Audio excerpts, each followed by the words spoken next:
କେଉଁମାନେ କରିପାରିବେ ration card ଜାଣି ନିଅନ୍ତୁ କ'ଣ ରହିଛି ନୂଆ ନିୟମ। କିନ୍ତୁ ତା ପୂର୍ବରୁ ଆପଣ ଯଦି ଆମ ଚ୍ୟାନେଲକୁ ପ୍ରଥମ ଥର କରି ଆସିଥିବେ, ଚ୍ୟାନେଲକୁ ସବସ୍କ୍ରାଇବ୍ କରି ବେଲ୍ ଆଇକନ୍କୁ ଅନ୍ କରନ୍ତୁ ଏବଂ ଭିଡ଼ିଓକୁ ହ୍ୱାଟ୍ସଆପ୍ରେ ବହୁତ ମାତ୍ରାରେ ସେୟାର କରନ୍ତୁ, ଯାହାଦ୍ୱାରା ଆପଣ ଯେତେବେଳେ ବି ଏହିପରି ଲାଟେଷ୍ଟ ଖବର ସର୍ବପ୍ରଥମେ ପାଇପାରିବେ। ରାସନ କାର୍ଡ଼ ସୁବିଧା ପାଇଁ ଆପଣଙ୍କୁ ଆପଣଙ୍କ ପରିଚୟ ଦେବାକୁ ପଡ଼ିଥାଏ।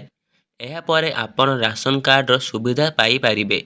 କିଛି ରାଜ୍ୟରେ ରାସନ କାର୍ଡ଼ ପାଇଁ ଅନଲାଇନ୍ ସୁବିଧା ଉପଲବ୍ଧ ଥିଲେ ଆଉ କିଛି ରାଜ୍ୟରେ ଅଫଲାଇନ୍ ବ୍ୟବସ୍ଥା ରହିଛି।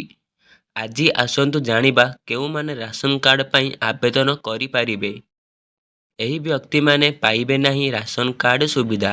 ଯଦି କୌଣସି ବ୍ୟକ୍ତିଙ୍କ ନାମରେ 100 ବର୍ଗ ମିଟରରୁ ଅଧିକ ପ୍ରପର୍ଟି ରହିଛି, ସେ ରାସନ କାର୍ଡ଼ ପାଇପାରିବେ ନାହିଁ। କିମ୍ବା ଯଦି କୌଣସି ବ୍ୟକ୍ତିଙ୍କ ନାମରେ ଘର, ପ୍ଲଟ୍ ଇତ୍ୟାଦି ରହିଛି, ସେ ମଧ୍ୟ ପାଇପାରିବେ ନାହିଁ। ଯଦି କୌଣସି ବ୍ୟକ୍ତିଙ୍କ ନିକଟରେ 4 ଚକିଆ ବାହନ ଯେପରିକି କାର୍ ଓ ଟ୍ରାକ୍ଟର ରହିଛି, ସେ ମଧ୍ୟ ଆବେଦନ କରିପାରିବେ ନାହିଁ। ଯଦି କୌଣସି ପରିବାରର କେହି ସଦସ୍ୟ ସରକାରୀ ଚାକିରି କରୁଛନ୍ତି, ସେ ମଧ୍ୟ ରାସନ କାର୍ଡ଼ ପାଇବାକୁ ଯୋଗ୍ୟ ନୁହନ୍ତି।